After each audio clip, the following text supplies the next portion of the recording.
ആശ്വാസം നേടാം. ഹൃത്തിനുള്ളിൽ ജീവൻ നൽകും വചനം, തിരുവചനം.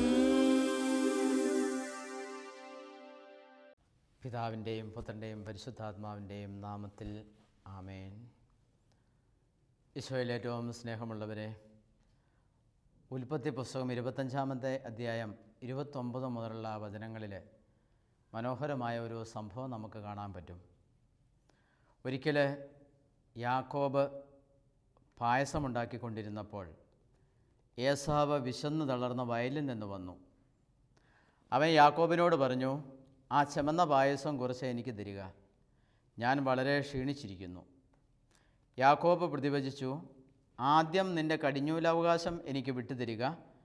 ഏസാവ് പറഞ്ഞു, ഞാൻ വിശന്ന് ചാകാറായി, കടിഞ്ഞൂലവകാശം കൊണ്ട് എനിക്കിനി എന്തു പ്രയോജനം? യാക്കോബ് പറഞ്ഞു, ആദ്യം എന്നോട് ശപഥം ചെയ്യുക. ഏസാവ് ശപഥം ചെയ്തു. അവൻ തൻ്റെ കടിഞ്ഞൂലവകാശം യാക്കോബിന് വിട്ടുകൊടുത്തു. അങ്ങനെ ഏസാവ് തൻ്റെ കടിഞ്ഞൂലവകാശം നിസ്സാരമായി കരുതി. സ്നേഹമുള്ളവരെ, പിതാക്കന്മാരുടെ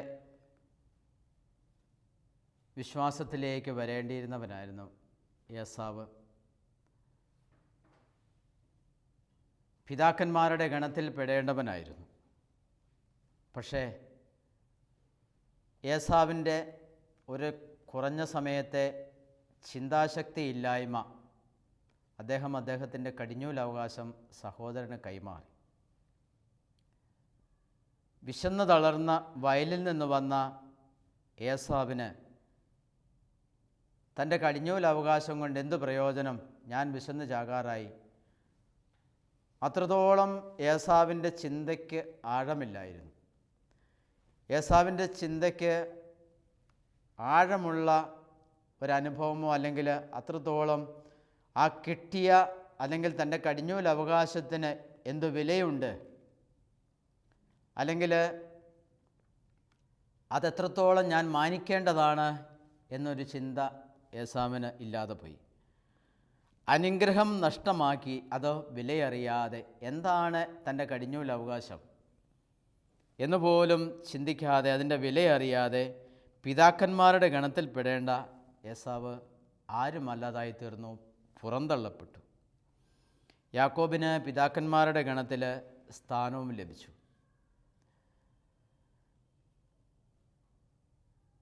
ഈ അനുഗ്രഹങ്ങൾ എന്ന് പറയുന്നത് നമ്മുടെ ജീവിതത്തിൽ ദൃശ്യമല്ല. കടിഞ്ഞൂലവകാശം എന്ന് പറയുന്നത് ഒരു ആശയമാണ്. അതിനനുസരിച്ചുള്ള ഒരു അനുഗ്രഹം മൂത്തപുത്രന് എന്ന രീതിയിൽ അവന് ലഭിക്കും. എനിക്ക് ആരെങ്കിലും ഒരു കാറ് സമ്മാനമായി തരികയാണ് എന്ന് വിചാരിക്കുക, അല്ലെങ്കിൽ ഒരു ബൈക്ക്, അല്ലെങ്കിൽ ഒരു പേന. അപ്പോൾ ഈ സമ്മാനം തന്നയാളെ നമ്മൾ ഓർമ്മിക്കും, നമുക്ക് കാണാനുണ്ട്. കാറ്, ബൈക്ക് അല്ലെങ്കിൽ ഒരു പേന, ഇത് നമുക്ക് ദൃശ്യമാണ്. അതേസമയം ഇതൊന്നുമില്ല, ഒരാളെന്നോട് പറയാം, അച്ഛന് വേണ്ടി ഞാൻ സ്ഥിരം പ്രാർത്ഥിച്ചോളാം, ഞാൻ എല്ലാ ദിവസവും അച്ഛൻ്റെ ശുശ്രൂഷകൾ മനോഹരമാകുന്നതിന് വേണ്ടി ഞാൻ പ്രാർത്ഥിച്ചു കൊള്ളാം. ഇതിലേതാണ് നമ്മൾ കൂടുതൽ വിലമതിക്കുക? ദൃശ്യമായ ഒരു സമ്മാനം നമുക്ക് ലഭിക്കുന്ന, കാർ തരുന്ന അല്ലെങ്കിൽ ഒരു ബൈക്ക് തരുന്ന, ഒരു പേനയാണെങ്കിലും തരുന്ന, അത് നമുക്ക് കൂടുതൽ വിലയുള്ളതായിട്ട്, വിലമതിപ്പായിട്ട് നമുക്ക് തോന്നും. പക്ഷേ എന്നാൽ അതിനേക്കാളെല്ലാം ഉപരി അച്ഛൻ്റെ ശുശ്രൂഷകൾ അനുഗ്രഹിക്കപ്പെടുന്നതിന് വേണ്ടി എല്ലാ ദിവസവും ഞാൻ പ്രാർത്ഥിച്ചു കൊള്ളാം എന്ന് പറയുന്ന, അവിടെ നമുക്കൊന്നും കാണാനില്ല.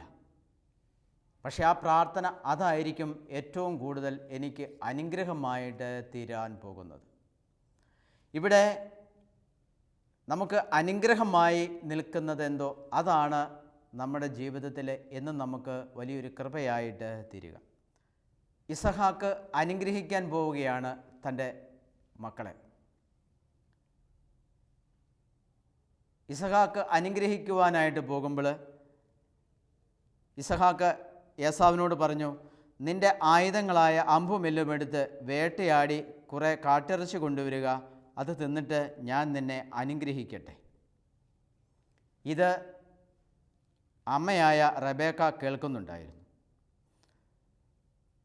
27-ാം അധ്യായം 6 മുതലുള്ള തിരുവചനങ്ങളിൽ റെബെക്ക യാക്കോബിനോട് പറയുന്നുണ്ട്, നിൻ്റെ പിതാവ് നിൻ്റെ സഹോദരനായ ഏസാവിനോട് നായാട്ടിറച്ചി കൊണ്ടുവന്ന് രുചികരമായി പാകം ചെയ്ത് എൻ്റെ മുമ്പിൽ വിളമ്പുക.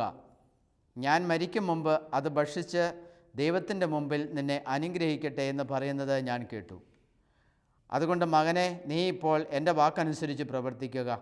ആട്ടിൻകൂട്ടത്തിൽ നിന്ന് നല്ല 2 ആട്ടിൻകുട്ടികളെ കൊണ്ടുവരിക. ഞാൻ അവ കൊണ്ട് നിൻ്റെ പിതാവിന് ഇഷ്ടപ്പെട്ട രുചികരമായ ഭക്ഷണമുണ്ടാക്കി തരാം. നീ അതുകൊണ്ട് പിതാവിൻ്റെ അടുത്ത് കൊണ്ടുചെല്ലണം. അദ്ദേഹം മരിക്കും മുമ്പ് അത് ഭക്ഷിച്ച് നിന്നെ അനുഗ്രഹിക്കും. അമ്മയും ചേർന്ന് യാക്കോബ് ചെയ്ത കബളിപ്പിക്കൽ, അതാണ് നമ്മൾ യഥാർത്ഥത്തിൽ ഇവിടെ കാണുന്നത്. 27-ാം അധ്യായം 15 എന്നുള്ള തിരുവചനങ്ങളിൽ അവൾ ഏസാവിൻ്റേതായി തൻ്റെ പക്കൽ വീട്ടിലിരുന്ന ഏറ്റവും വിലപ്പെട്ട വസ്ത്രങ്ങളെടുത്ത് ഇളയ മകൻ യാക്കോബിനെ ധരിപ്പിച്ചു. ആട്ടിൻ തോലുകൊണ്ട് അവൻ്റെ കൈകളും കഴുത്തിലെ മിനുസമുള്ള ഭാഗവും മൂടി. പാകം ചെയ്ത രുചികരമായ മാംസവും അപ്പവും അവൾ യാക്കോബിൻ്റെ കയ്യിൽ കൊടുത്തു. അങ്ങനെ യാക്കോബ് അനുഗ്രഹിക്കപ്പെടുവാനായിട്ട് പോവുകയാണ്. പിതാവ് ആഗ്രഹിക്കുന്നത് ഏസാവിനെ അനുഗ്രഹിക്കുവാനാണ്. പക്ഷേ കടിഞ്ഞൂലവകാശം ഏസാവ് യാക്കോബിന് കൈമാറി. അത് നഷ്ടപ്പെടുത്തി കളഞ്ഞു. അമ്മയും ഈ വിവരം അറിയുന്നുണ്ടാവാം. അമ്മ യാക്കോബിനോട് ചേർന്ന് യാക്കോബ് അനുഗ്രഹിക്കപ്പെടുവാനായിട്ട് അമ്മയും പരിശ്രമിക്കുകയാണ്. 27-ാം അധ്യായം 26 മുതലുള്ള തിരുവചനങ്ങളിൽ, നീ അടുത്തു വന്ന് എന്നെ ചുംബിക്കുക. അവൻ ചുംബിച്ചപ്പോൾ ഇസഹാക്ക് അവൻ്റെ ഉടുപ്പ് മണത്തു നോക്കി അവനെ അനുഗ്രഹിച്ചു. കർത്താവ് കനിഞ്ഞ് അനുഗ്രഹിച്ച വയലിൻ്റെ മണമാണ് എൻ്റെ മകൻ്റേത് എന്ന് അവൻ പറഞ്ഞു. ആകാശത്തിൻ്റെ മഞ്ഞും ഭൂമിയുടെ ഫലപുഷ്ടിയും ദൈവം നിനക്ക് നൽകട്ടെ. ധാന്യവും വീഞ്ഞും സമൃദ്ധമാകട്ടെ. ജനതകൾ നിനക്ക് സേവ ചെയ്യട്ടെ. രാജ്യങ്ങൾ നിൻ്റെ മുമ്പിൽ തലകുനിക്കട്ടെ. നിൻ്റെ സഹോദരർക്ക് നീ നാഥനായിരിക്കുക. നിൻ്റെ അമ്മയുടെ പുത്രന്മാർ നിൻ്റെ മുമ്പിൽ തലകുനിക്കട്ടെ. നിന്നെ ശപിക്കുന്നവൻ ശപ്തനും അനുഗ്രഹിക്കുന്നവൻ അനുഗ്രഹീതനുമാകട്ടെ. അങ്ങനെ യാക്കോബ് പിതാവിൻ്റെ അടുത്ത് നിന്ന് അമ്മയുടെ സഹായത്തോടുകൂടി ഈ അനുഗ്രഹം വാങ്ങിച്ചെടുത്തു. സ്നേഹമുള്ള സഹോദരങ്ങളെ, ഒത്തിരിയേറെ കാര്യങ്ങൾ നമുക്കിവിടെ ചിന്തിക്കുവാനുണ്ട്. ഒത്തിരിയേറെ നമുക്ക് പഠിക്കുവാനുണ്ട്. കടിഞ്ഞൂലവകാശം നിസ്സാരമായി കരുതിയ ഏസാവിന് ജീവിതത്തിൽ അനുഗ്രഹം നഷ്ടമായി. കടിഞ്ഞൂലവകാശം കൈമാറി ശപഥം ചെയ്തത് ദൈവവും അംഗീകരിച്ചു എന്ന് വേണം നമ്മളിവിടെ മനസ്സിലാക്കാൻ. കടിഞ്ഞൂലവകാശം മാനിക്കാത്തവനെ ദൈവവും മാനിച്ചില്ല. അതുകൊണ്ട് അനുഗ്രഹവും മാറാൻ ദൈവം ഇടവരുത്തി എന്ന് വേണം നമ്മൾ മനസ്സിലാക്കാൻ. യാക്കോബ് അമ്മയോടുകൂടി ചെയ്തത് ശരിയല്ല എന്ന് നമുക്കും തോന്നാൻ ചിലപ്പോൾ. കാരണം അനുഗ്രഹം അവകാശപ്പെട്ടത് മൂത്ത മകനായ ഏസാവിനായിരുന്നു. പക്ഷേ അതിനേക്കാളെല്ലാം ഉപരിയായി അവൻ ശപഥം ചെയ്ത് തനിക്ക് വിശന്നപ്പോൾ യാക്കോബിൻ്റെ അടുത്ത് നിന്ന് പായസം വാങ്ങി കുടിച്ച് ആ കടിഞ്ഞൂലവകാശം യാക്കോബിനെ വിട്ടുകൊടുത്ത് അവൻ ശപഥം ചെയ്തു. അവൻ ചെയ്യാൻ പോകുന്ന, അല്ലെങ്കിൽ അവൻ നഷ്ടപ്പെടുത്തിക്കളഞ്ഞ നന്മ എത്ര വലുതാണ് എന്ന് അവൻ ചിന്തിച്ചില്ല. അപ്പോൾ കടിഞ്ഞൂലവകാശത്തെ മാനിക്കാത്തവനെ ദൈവവും മാനിച്ചില്ല. ഏസാവിന് ഒരു കാര്യം ചെയ്യേണ്ടിയിരുന്നു. വിശന്നു വലഞ്ഞ് വയലിൽ നിന്ന് വന്നപ്പോൾ അവൻ മനസ്സിലാക്കണമായിരുന്നു, ഈ കടിഞ്ഞൂലവകാശം ഇത് വളരെ വിലപ്പെട്ട ഒന്നാണ്. അനുഗ്രഹം അതിന്മേലുണ്ട്. അത് താൻ ഒരിക്കലും താൽക്കാലികമായ വിശപ്പിൻ്റെ വിളിക്ക് നഷ്ടപ്പെടുത്തേണ്ടതല്ല ഈ കടിഞ്ഞൂലവകാശം എന്ന്. അത്രത്തോളം മാനിക്കാത്ത, അത്രത്തോളം ആഴത്തിൽ ചിന്തിക്കാത്ത ഒരു ഏസാവിന് പിതാക്കന്മാരുടെ ഗണത്തിലുള്ള സ്ഥാനമാണ് നഷ്ടമായത്. ഉൽപ്പത്തിയുടെ പുസ്തകം 25-ാം അധ്യായം 34-ാമത്തെ വചനം, ഏസാവ് തൻ്റെ കടിഞ്ഞൂലവകാശം നിസ്സാരമായി കരുതിയത് അതോടൊപ്പം ഒരുപാട് അനുഗ്രഹങ്ങളും അവന് നഷ്ടമായി. സ്നേഹമുള്ള സഹോദരങ്ങളെ, ദൈവം നമ്മുടെ ജീവിതത്തിൽ എന്തൊക്കെയാണോ നമ്മെ ഏൽപ്പിക്കുന്നത് എല്ലാം വിലപ്പെട്ടതായി കരുതാൻ നമുക്ക് കഴിയണം. നമ്മുടെ ജീവിതത്തിൽ ദൈവം നമുക്ക് അനുവദിച്ചു തരുന്നതുണ്ട്, ദൈവം നമുക്ക് അനുവദിച്ച് തരുന്നത് മുഴുവനും വളരെ വിലപ്പെട്ടതായി എണ്ണുവാനായിട്ട് നമുക്ക് സാധിച്ചെങ്കിൽ മാത്രമേ ദൈവത്തിൻ്റെ അനുഗ്രഹവും കൃപയും നമുക്ക് ലഭിക്കത്തുള്ളൂ. തൻ്റെ കടിഞ്ഞൂൽ അവകാശം നിസ്സാരമായി കരുതിയവനെ പിതാക്കന്മാരുടെ ഗണത്തിൽ ചേർക്കാൻ ദൈവവും തയ്യാറായില്ല. യാക്കോബ് അതിൻ്റെ വില മനസ്സിലാക്കി, അതുകൊണ്ട് അവന് പിതാക്കന്മാരുടെ ഗണത്തിൽ ചേരുകയും ചെയ്തു. പിതാക്കന്മാരുടെ നിരയിൽ അവന് ലഭിച്ച സ്ഥാനം അത് ദൈവം അവനായി മാറ്റിവെച്ചതായിരിക്കാം. ഏസാവിൻ്റെ വിഡ്ഢിത്തരത്തിൻ്റെ ഫലമായിരിക്കാം ഏസാവിന് ഇത് നഷ്ടമായത്. നമുക്കൊത്തിരിയേറെ കാര്യങ്ങൾ ഈ സംഭവത്തിൽ നിന്നും പഠിക്കാനും ചിന്തിക്കാനും ധ്യാനിക്കാനുമുണ്ട്. ദൃശ്യമല്ലാത്ത ഒരുപാട് കൃപകൾ നമ്മുടെ ജീവിതത്തിൽ ദൈവം നമുക്ക് തരുന്നുണ്ട്. നമ്മുടെ ജനനം മുതൽ മരണം വരെ എത്രയോ അനുഗ്രഹങ്ങൾ നമ്മുടെ ജീവിതത്തിലേക്ക് ദൈവം വർഷിക്കുന്നുണ്ട്. പക്ഷേ എനിക്ക് ലഭിച്ച ഈ വിശ്വാസം അത് ദൃശ്യമല്ല.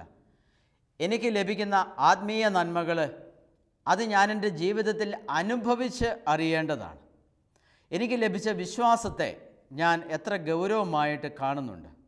എനിക്ക് കർത്താവിൽ നിന്ന് ലഭിച്ച അനുഗ്രഹങ്ങൾ, എൻ്റെ കുടുംബത്തിന് ലഭിച്ച നന്മകൾ, എൻ്റെ സമ്പത്ത്, ഇതൊക്കെ എൻ്റെ സ്വന്തമല്ല, ഇതെൻ്റെ ദൈവം എനിക്ക് ദാനമായി നൽകിയതാണ്.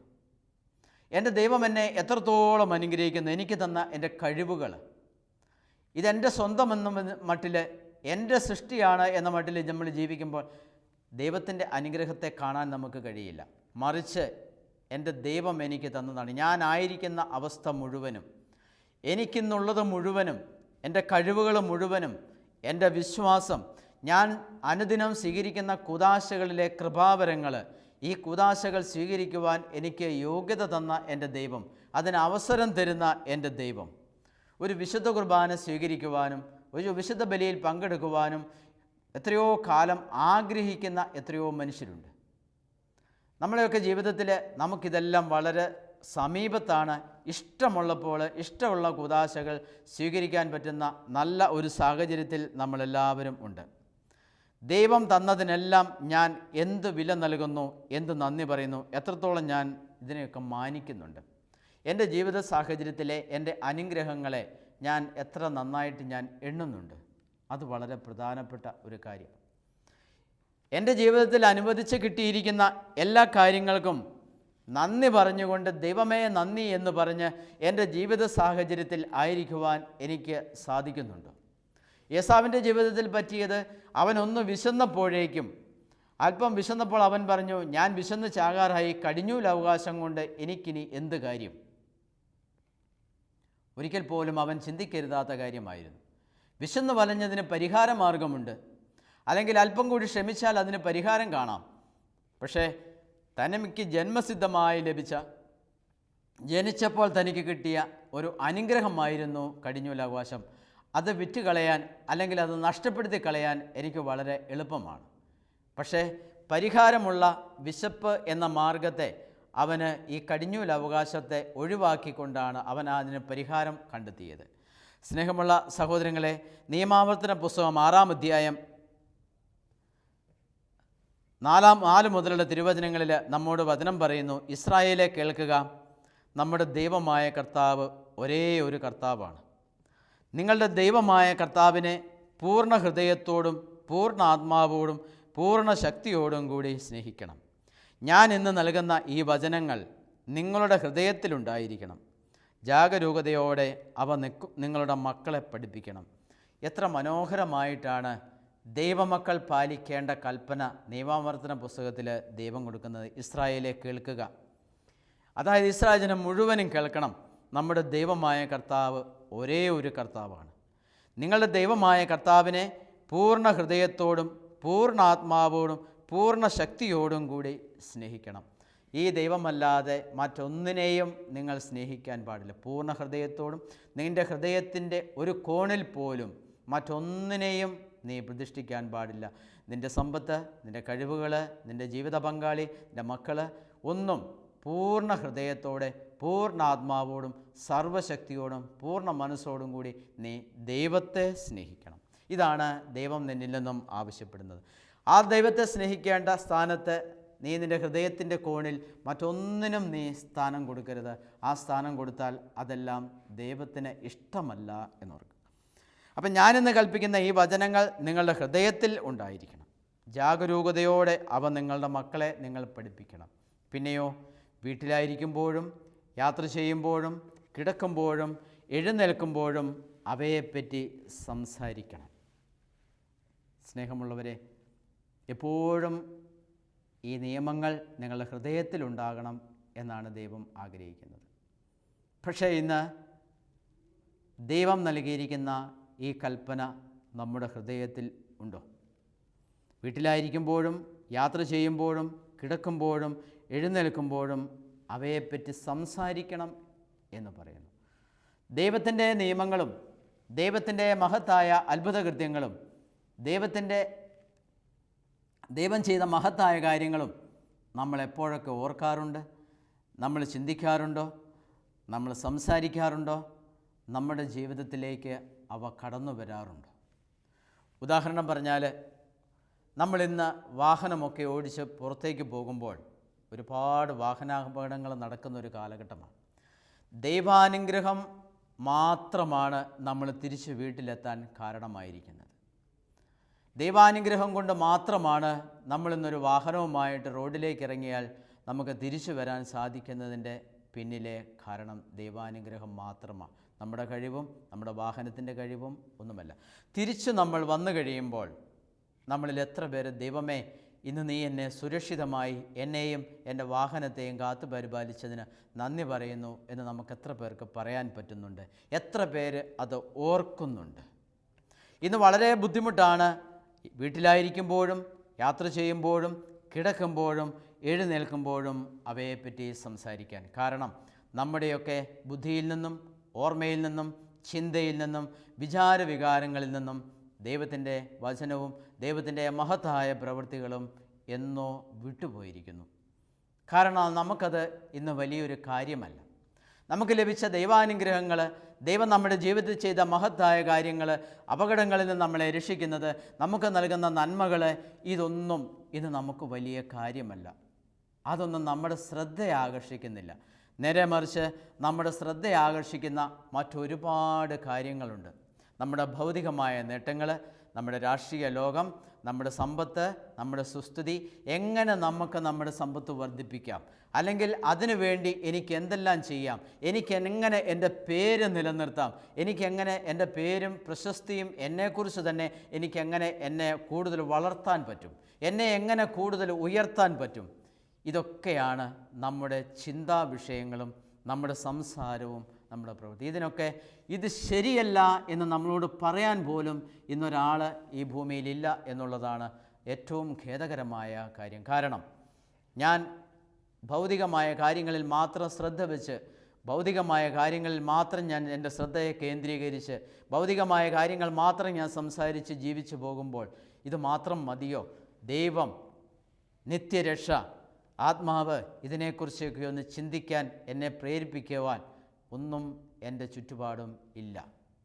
ഇത് നമ്മളാരും വലിയ ഗൗരവത്തോടെ എടുത്തിട്ടില്ല. പ്രിയപ്പെട്ടവരെ, ഏറ്റവും വിലപ്പെട്ടതായി കാണാൻ നമുക്ക് കഴിയണം. ഒരുവൻ ലോകം മുഴുവൻ നേടിയാലും തൻ്റെ ആത്മാവിനെ നഷ്ടമാക്കിയാൽ അവൻ അതുകൊണ്ട് എന്തു പ്രയോജനം? ഈശോ കാണുന്നത് ഇതാണ്. ഒരുവൻ ലോകം മുഴുവൻ നേടിയാലും അവൻ്റെ ആത്മാവിനെ നഷ്ടമാക്കിയാൽ അവൻ എന്തു പ്രയോജനം? അവൻ്റെ ആത്മാവിന് പകരമായി അവൻ എന്തു കൊടുക്കും? എന്തെല്ലാം നമ്മൾ ഉണ്ടാക്കിയാലും, എന്തെല്ലാം സമ്പത്ത്, എന്തെല്ലാം ജീവിത സൗകര്യങ്ങൾ, എന്തെല്ലാം കഴിവുകൾ നമുക്കുണ്ടായാലും നമ്മുടെ ആത്മാവിന് പകരമായി കൊടുക്കാൻ പറ്റിയ ഒന്നും നമ്മുടെ കൈവശമില്ല. അതുകൊണ്ട് പരമപ്രധാനമായി ഞാൻ സൂക്ഷിക്കേണ്ടത് എൻ്റെ ആത്മാവിനെയാണ്. എൻ്റെ ദൈവം എനിക്ക് തന്ന അനുഗ്രഹങ്ങളെ മാനിച്ച് ഞാൻ ജീവിക്കുകയാണ് വേണ്ടത്.